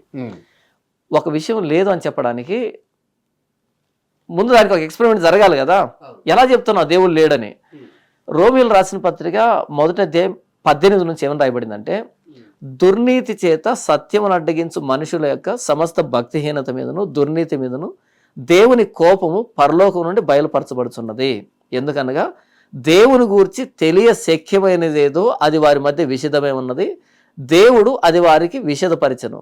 ఆయన అదృశ్య లక్షణములు అనగా ఆయన నిత్య శక్తియు దేవత్వమును జగదుత్పత్తి మొదలుకొని సృష్టించబడిన వస్తువులను ఆలోచించటం వలన తేటపడుతున్నవి కనుక వారు నిరుత్తరులై ఉన్నారు అని రాయబడింది. అంటే దేవుని గురించినటువంటి ఆనవాళ్ళు పుష్కలంగా ఉన్నాయి ప్రపంచంలో. దేవుడు సృష్టించే ప్రతి వస్తువును ఆలోచించడాన్ని బట్టి దేవుని నిత్యత్వం, దేవుని అదృశ్య లక్షణాలు బయలుపరచబడుతున్నాయని బైబిల్ స్పష్టంగా చెప్పింది. కీర్తనలో కూడా ఏంటంటే, పగటికి పగలు బోధ చేస్తున్నది, రాత్రికి రాత్రి జ్ఞానం తెలుపుతున్నది అని చెప్పబడింది. ఈ సృష్టిని ఆలోచించినప్పుడు దేవుడు అర్థమవుతాడు, దేవుని లక్షణాలు బోధపడతాయని బైబిల్ స్పష్టంగా చెప్పిన తర్వాత, ఇప్పుడు దేవుడు లేడని నాస్తికులు ఎలా మాట్లాడుతున్నారు? దేన్ని ఆధారం చేసుకొని దేవుడు లేడు అని చెప్తున్నారు? దేవుడు లేడు అని చెప్తున్నారు. ఉదాహరణకి గ్రావిటేషనల్ ఫోర్స్ ఉంది కదా, గ్రావిటీ ఉంది. మరి గ్రావిటీ అన్నది మనం కనిపెట్టుకున్నామా, సృష్టిలో ఉండేటువంటి నియమమా? అది గ్రావిటీ అనేది సృష్టిలో ఉండే నియమమా? మనం గుర్తించాం అంతే. అదే కదా బైబిల్ చెప్తున్నది, ఆయన నిత్య శక్తి, ఆయన అదృశ్య లక్షణాలు అని చెప్పబడింది కదా. ఫైన్ ట్యూనింగ్ అంటాం. ఈ యూనివర్స్ అనేది ఫైన్ ట్యూన్ అయింది. అంటే దేని కక్షలో అది తిరుగుతూ ఉంది, దేని స్పీడ్లో అది తిరుగుతూ ఉంది. ఏ చిన్న తేడా వచ్చినా సరే యూనివర్స్ కొలాప్స్ అయిపోతుంది. ఈ మొత్తం ఈ భ్రమణంలో ఈ ఫైన్ ట్యూనింగ్ అనేది ఎలా జరిగింది? ఈ జంతువులు ఎక్కడి నుంచి వచ్చాయి? మానవుడు ఎలా వచ్చాడు? ఈ పుట్టడం ఏంటి, చనిపోవడం ఏంటి, ఈ కాలం ఏంటి, పదార్థం ఏంటి, ఈ విశ్వం ఏంటి, ఇవన్నీ వీటన్నిటికీ సమాధానాలు కావాలి. ఇవన్నీ బేసిక్ క్వశ్చన్స్, ఇవన్నీ ఫండమెంటల్ క్వశ్చన్స్. ఇవన్నీ దేవుడు మాత్రమే వీటన్నిటికి సమాధానం. దేవుడు మాత్రమే వీటన్నిటికి సమాధానం. ఆది యందు దేవుడు భూమి ఆకాశమును సృజించెను, ఆది యందు దేవుడు భూమి ఆకాశం సృజించెను అని బైబిల్ ప్రారంభమవుతుంది. దేవుడు ఉన్నాడా లేడా అని కాదు బైబిల్ ప్రారంభమైంది. ఆది యందు దేవుడు భూమి ఆకాశం సృజించెను, దేవుడు చేశాడు అని బైబిల్ ప్రారంభమైంది. ఆకాశాన్ని దేవుడు సృష్టించాడు. అవును, మొత్తం యూనివర్స్ ని దేవుడు చేశాడు అని ప్రారంభమైంది బైబిల్. దేవుడు ఉన్నాడా లేదని కాదు. కీర్తన గ్రంథంలో రాయబడిన మాట ఏంటంటే, దేవుడు లేడని బుద్ధిహీనుడు తన హృదయంలో అనుకుంటాడు అని. బుద్ధిహీనుడు అని పిలిచింది దేవుడు లేడనే వాళ్ళని. దేవుడు లేకపోతే ఈ సృష్టి ఎలా జరిగింది? సరే, ఎవరైతే దేవుడు లేడు అంటున్నారో వాళ్ళు ఏం చేస్తారు అంటే, ఒక 200 సంవత్సరాలు బ్రతికి 201వ సంవత్సరంలో చెప్పాలి దేవుడు లేడని. లేదు, అందరితో పాటు చనిపోతూ దేవుడు లేడంటే ఒప్పుకునేది లేదు. దేవుడు ఉన్నాడు, ఆయన చేతిలో మన కాలగతులు ఉన్నాయని బైబిల్ చెప్పబడింది. మానవుని కాలగతులు దేవుని చేతిలో ఉన్నాయి. మానవుడి జననం కానీ మరణం కానీ దేవుని చేతిలో ఉన్నాయని బైబిల్లో రాయబడింది. దేవుడు నియంత్రిస్తున్నాడు ఇదంతటిని. అలా కాకుండా 200 సంవత్సరాలు బ్రతికి 201వ సంవత్సరంలో దేవుడు లేడు, నేను 200 సంవత్సరాలు బ్రతికానని చెప్పండి. సాధ్యం కాదు. ఈ సృష్టిలో దేన్ని తయారు చేయలే, తను తాను నియంత్రించుకోలేడు. దేవుడు లేడని ఎలా చెబుతున్నావు? దేవుడు లేకపోతే ఈ సృష్టి ఎలా వచ్చింది? నీవు కానీ సృష్టించావా? ఎవరు సృష్టించారు ఈ సృష్టిని? నిన్నగాక మొన్న పుట్టావు, ఇప్పుడు వచ్చి దేవుడు లేడంటే ఎప్పటి నుంచి ఉన్నావు? ఎక్కడెక్కడ వెతికావు? ఆయన లేడని చెప్పడానికి నువ్వు చేసినటువంటి ఎక్స్పెరిమెంట్ ఏంటి, ప్రయోగం ఏంటి? ఎలా ఒక నిర్ధారణకు వచ్చావు దేవుడు లేడని? అదేంటంటే కనబడట్లేదు కదా అంటే, గాలి కూడా కనబడట్లేదు కదా, ప్రేమ కనిపించట్లేదు కదా, కోపం కనిపించట్లేదు కదా, ఆకలి అనేది కనిపించట్లేదు కదా, అన్ని కంటికి కనిపించాలనే రూల్ ఏమి లేదు కదా, కంటికి కనిపించడం ప్రతిదీ లేదని అర్థం కాదు కదా. అలాగైతే సూక్ష్మజీవులు కంటికి కనిపించవు, దాని అర్థం అది లేదని కాదు కదా, అది లేదని కాదు కదా. అలాగే మనం గ్యాలక్సీల గురించి మాట్లాడతాం, మిల్కీ వే అంటాం, ఇంకోటి అంటాం, ఇంకా ఏంటంటే మాట్లాడతాం కదా, అవన్నీ ఎక్కడున్నాయి ఇంతకీ, మన కంటికి కనిపించట్లేదు కదా. ఇన్ని లైట్ ఇయర్స్ దాటిన తర్వాత ఇది ఉందంటున్నాం, మన కంటికి కనిపించట్లేదు కదా. కాబట్టి ఏంటంటే కంటికి కనిపించిన ప్రతిదీ లేదని అర్థం కాదు, దాన్ని చూసే శక్తి కంటికి లేదని అర్థం, దాన్ని చూసే శక్తి కంటికి లేదని అర్థం. ఇప్పుడు నాకు ఇక్కడ ఒక మాట చెప్తున్నా వినండి. ఆది యందు దేవుడు భూమి ఆకాశం సృజించను అంటే ఈ సృష్టికి బయట ఉన్నాడు దేవుడు అని అర్థం, సృష్టిలో లేడని. భూమి ఆకాశం సృజించాడు అంటే సృష్టి బయట ఉన్నాడని, సృష్టి లోపల ఉన్నాడని కాదు. మానవుడు ఎక్కడున్నాడు? సృష్టి లోపల ఉన్నాడు, భూమి మీద ఉన్నాడు. భూమి ఎక్కడుంది? ఈ మొత్తం సృష్టిలో ఒక ఇసుకరీరం అంతా, ఒక ధూళికణం అంత పరిమాణం ఉండేటువంటి గడ్డ భూభాగం, ఈ మొత్తం యూనివర్స్తో పోల్చుకుంటే. బైబిల్ ఎలా ప్రారంభమైంది? దేవుడు ఆది యందు దేవుడు భూమి ఆకాశం సృజించాడు అంటే ఈ మొత్తం యూనివర్స్ బయట ఉన్నాడు దేవుడు. ఈ ధూళి కనువున్నంత పరిమాణంలో ఉన్న ఇక్కడ ఉన్నటువంటి మానవుడు ఈ యూనివర్స్ బయట ఉన్నటువంటి దేవుడిని ఎలా చూడగలడు? కాబట్టి దేవుడు లేడు అనుకునేవాడు బుద్ధిహీనుడు. ఈ సృష్టిని ఆలోచించినప్పుడు, సృష్టి ధర్మాన్ని ఆలోచించినప్పుడు, సృష్టిలో ప్రతి విషయంలో దేవుని చేతి పని కనపడుతుంది, దేవుని అదృశ్య లక్షణాలు కనపడతాయి, దేవుని నిత్య శక్తి కనపడుతుంది. కాబట్టి ఇంత స్పష్టంగా దేవుని ఆనవాళ్ళు ఉన్నప్పుడు దేవుడు లేడనుకునేవాడు బుద్ధిహీనుడు అని బైబిల్ చెప్పింది. ఓకే, నాకు ఫస్ట్ లో ఒకటి చెప్పారు కదా, అంటే దేవుడు ఇద్దరిని సృష్టించాడు, ఆదాము హవ్వ. వాళ్ళిద్దరి నుంచి ఈ సృష్టి అంతా మొదలైంది, మొత్తం మానవ జాతి వచ్చింది వాళ్ళిద్దరి నుండే, మొత్తం వాళ్ళ నుండే. మరి ఈ కుక్కలు, కుందేళ్ళు, పాములు ఇవన్నీ ఎట్లా వచ్చినాయి? సృష్టి వీళ్ళకంటే ముందు దేవుడు చేసినటువంటి సృష్టి, కలుగును కాక అంటే కలిగినటువంటి సృష్టి, వాటిని కూడా దేవుడే చేశాడు. అంటే ఈ రకరకాల జంతువులని, ప్రతి దాన్ని, ఈ యూనివర్స్ లో ఉన్న ప్రతి దాన్ని దేవుడే చేశాడు, దేవుడే కారణం.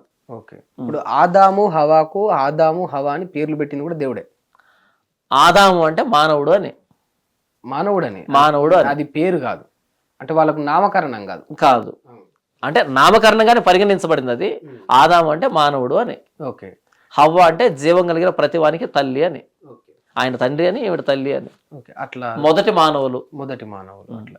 ఇప్పుడు ఈ కుక్కలు, కుందేళ్ళు ఇవన్నిటికి కూడా దేవుడు సృష్టి, దేవుని సృష్టి, ఇవన్నీ దేవుడి సృష్టిలో ఇవన్నీ అయినాయి కదా భాగం. వీటికి కూడా పేర్లు దేవుడి ద్వారా పెట్టబడ్డా, అంటే ఇది సింహము, ఇది ఆదాం పెట్టాడు, ఆదాం చేత దేవుడు పెట్టించాడు అని బైబిల్లో రాయబడింది. ఇవన్నిటికి ఇది చెట్టు, అది ఆ మొక్క, ఇది ఈ పాము, ఇవన్నీ కూడా. అవును, ఇంత పెద్ద సృష్టిలో ఇద్దరే, ప్రారంభం ఇద్దరు.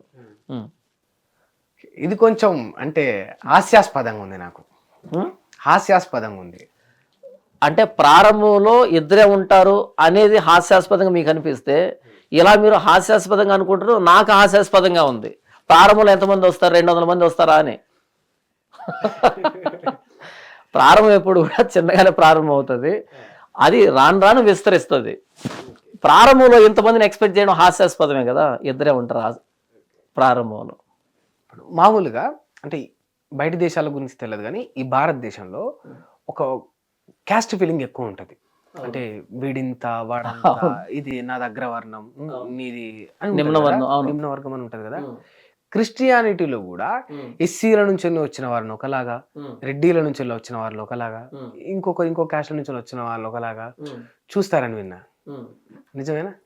ఇక్కడ ఒకటేంటంటే, మీరు విన్నదానికి నేను బాధ్యత వహించట్లేదు, బైబిల్ బాధ్యత వహించట్లేదు. బైబిల్లో ఏం చెప్పబడింది అన్నది నేను చెప్పగలుగుతాను. ఇది నడుస్తుందా లేదా చెప్పండి నాకు.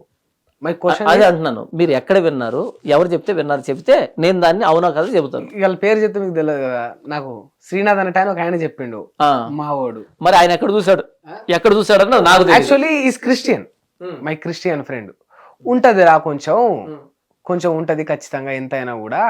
ఏ భారతదేశంలోనే కుల వివక్షత ఉన్నది. నువ్వు అది క్రిస్టియానిటీలో ఉండు, హిందుత్వంలో ఉండు, నువ్వు అన్ని మతాలు వదిలేసి ఇంకేయడం ఉండు, నీ కులం పేరు చెప్తే తక్కువ చూస్తాడు, పైనోడు ఉన్నాడు, అది కొనసాగుతుందని ఆ ఫలానా పిల్లగాడు నాకు చెప్పిండు. మరి ఆయన ఎక్కడ చూసాడు నాకు తెలియదు. మొట్టమొదట ఎదుర్కొని ఉంటాడు.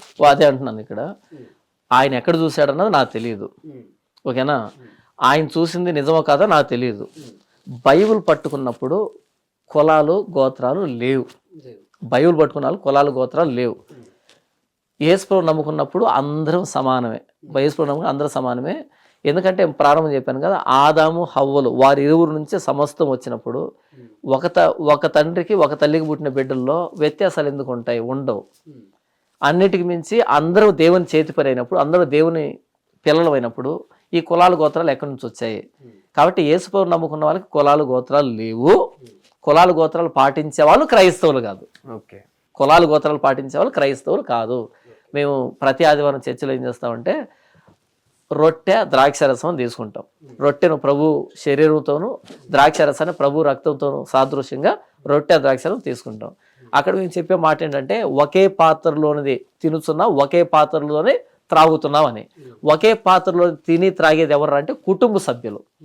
చర్చిలో ప్రతి ఆదివారం యేసుప్రభు రొట్టెను ద్రాక్షరసాన్ని తీసుకున్నటువంటి చర్చిలో వ్యక్తులు ఒకడు ఎక్కువ కులం ఒకడు తక్కువ కులం ఎందుకు అవుతాడు? ఒకే పాత్రలో భోజనం, ఒకే పాత్రలో పానీయం అంటే ఒక కుటుంబం అవుతుంది.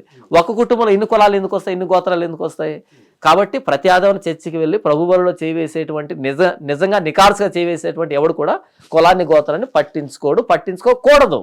బైబిల్ ఏం చెప్పిందంటే ప్రభు అయిన యేసుక్రీస్తు వారిలో బాప్తీసం పొందిన వాళ్ళు ఎవరైనా సరే, స్త్రీ కానీ పురుషుడు కానీ, లేదా గ్రీసు దేశస్థుడు కానీ యూదుడు కానీ, ఎవరైనా సరే అందరూ సమానం, ఏకమై ఉన్నారు, సమానమై ఉన్నారు, తారతమ్యాలు లేవు అనేటువంటి మాట బైబిల్లో రాయబడింది.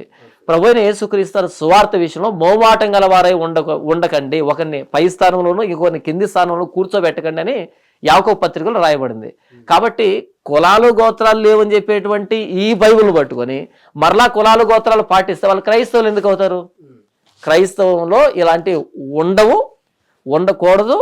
బైబిల్ దానికి వ్యతిరేకము. ఒకవేళ ఎవరైనా పాటిస్తే కనుక అది వాడి వ్యక్తిగతమైన తప్పిదం అవుతుంది తప్ప అది బైబిల్ బోధించినట్టుగా క్రైస్తవమైన దానికి సంబంధం లేదు. ఓకే, సరే, ఇంకొక ప్రశ్న. భారతదేశం అందరు ఇక్కడ ఉన్న చాలా ఎందరు హిందువులందరూ కూడా ఇది హిందూ దేశం అని చెప్తారు. ఇది హిందూ దేశమేనా? కాదా? ఇది ఏం దేశం? ఇది సెక్యులర్ కంట్రీ. సెక్యులర్ కంట్రీ అని ఎవరు చెప్పారు మీకు? సెక్యులర్ కంట్రీ అని ఎవరు చెప్పారు మీకు? సెక్యులర్ కంట్రీ ఎవరు చెప్పారు? అసలు ఆ ప్రశ్న ఏమడుగుతున్నా, హిందూ దేశం మన భారతదేశాన్ని వినండి, భారతదేశాన్ని నడిపిస్తున్నది రాజ్యాంగమా లేకపోతే క్లారిటీ భారతదేశాన్ని నడిపిస్తున్నది, భారతదేశం ఆధారపడి ఉన్నది రాజ్యాంగం మీదనా లేకపోతే హిందూ గ్రంథాల మీదనా? భారతదేశం రాజ్యాంగం పైన ఆధారపడి. మరైతే సెక్యులర్ కంట్రీ కదా. రాజ్యాంగం అనేది మతానికి సంబంధించిందా? లేదు, దానికి మతానికి సంబంధం లేదు. కాకపోతే ఇక్కడ రాజ్యాంగం కంటే ముందు కూడా హిందూ ఆనవాళ్ళు కావచ్చు, హిందూ దేవదేవతలకు సంబంధించినవన్నీ ఉంటాయి కనుక వీళ్ళు ఏమంటున్నారంటే ఇది హిందూ దేశం. ఎవరు అంటున్నారు? రాజ్యాంగం అంటున్నారు. హైందవులు అందరూ. Let me complete. నేను కంప్లీట్ చేసిన తర్వాత క్లారిటీ ఏమంటున్నానంటే ఇక్కడ రాజ్యాంగం కంటే కూడా మొదలు హిందూ ఆనవాళ్ళు ఉన్నాయి, మా దేవదేవతలకు సంబంధించినవి ఇక్కడ ఉన్నాయి, మేము అంతా హిందువులం, ఇది మా హిందూ దేశం అని చెప్తారు.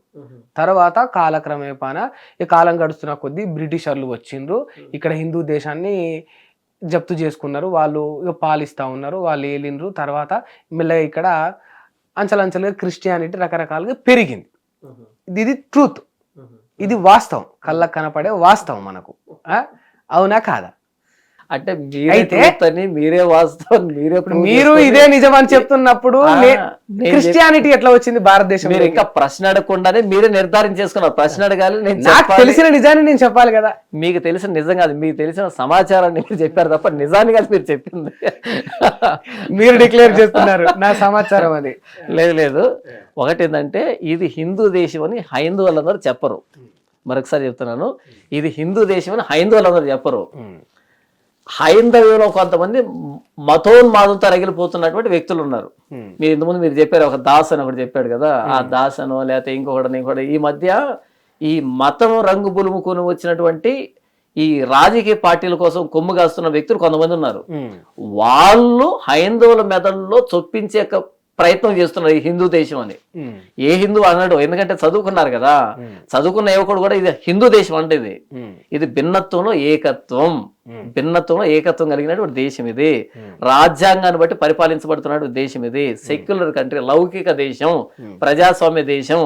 ఏ మతం పెద్దది కాదు, ఏ మతం చిన్నది కాదు. ఇక్కడ అందరికీ సమానమైన హక్కు, సమానమైన హోదా ఇవ్వబడింది. సెకండ్ గ్రేడ్ సిటిజన్షిప్ ఎవరికి లేదు. ఇక్కడ అందరం భారతదేశ పౌరులమే. కన్యాకుమారి మొదలుకొని జమ్మూ కాశ్మీర్ వరకు అందరం కూడా ఒకే హక్కు కలిగినటువంటి వ్యక్తులమే, ఒక కులం ఒక మతం పెద్దదని ఒక మతం చిన్నదని లేదు ఇక్కడ అని హైందవులు కానీ క్రైస్తవులు కానీ ముస్లిం కానీ అందరూ చదువుకున్నాం ఇక్కడ. అయితే ఈ మధ్య మతాన్ని ప్రమోట్ చేయడానికి, క్షమించండి, రాజకీయాన్ని ప్రమోట్ చేయడానికి మతం రంగు పులుకున్నటువంటి కొంతమంది కుహనా మేధావులు వచ్చి వాళ్ళు చొప్పిస్తున్నారు ఇది హైందవ దేశం అని. అంతే తప్ప హైందవులందరూ ఏమి హైందవ దేశం అనుకోవట్లేదు, మీరు కూడా అనుకోవట్లే. భిన్నత్వంలో ఏకత్వం కలిగినటువంటి దేశం మనం చదువుకున్నాం, అవునా? అందరూ ఇక్కడ సమానమే, ఎవడు ఎక్కువ తక్కువ కాదు ఇక్కడ. కాబట్టి ఇది హిందూ దేశం కాదు, ఇది సెక్యులర్ కంట్రీ. ఇది అందరికీ సమానమైన హక్కు ఇవ్వబడింది ఇక్కడ. హిందూ దేశం అని ఎందుకంటాం దీన్ని? హిందూ దేశం కాదు ఇది. సింధు నదిని హిందూ నదిని పిలిచారు పర్షియన్స్. సింధు నదిని హిందూ నది ఎందుకంటే వాళ్ళ వర్ణమాలలో సి లేదు కాబట్టి హిందూ నదిని పిలిచారు. అలా హిందూ దేశం అని వచ్చింది తప్ప అదే మతానికి సంబంధించింది కాదు. హిందూ అనేది మతానికి సంబంధించింది కాదు అది. కాబట్టి హిందూ దేశం కాదు, సెక్యులర్ కంట్రీ ఇది. అందరికీ సమానత్వం ఉంది ఇక్కడ. మన రాజ్యాంగ పీఠికలో రాసుకున్నాం కదా, రాజ్యాంగ పీఠికలో మనం రాసుకుంది ఏంటి? అందరూ సమానం అని. హిట్ టీవీ యాప్ ని డౌన్లోడ్ చేసుకోండి. ఇందులో short news, live news, entertainment movies అన్ని అవైలబుల్ గా ఉన్నాయి. Please download hit TV app. Hit TV యాప్ని ఫ్రీగా డౌన్లోడ్ చేసుకోండి.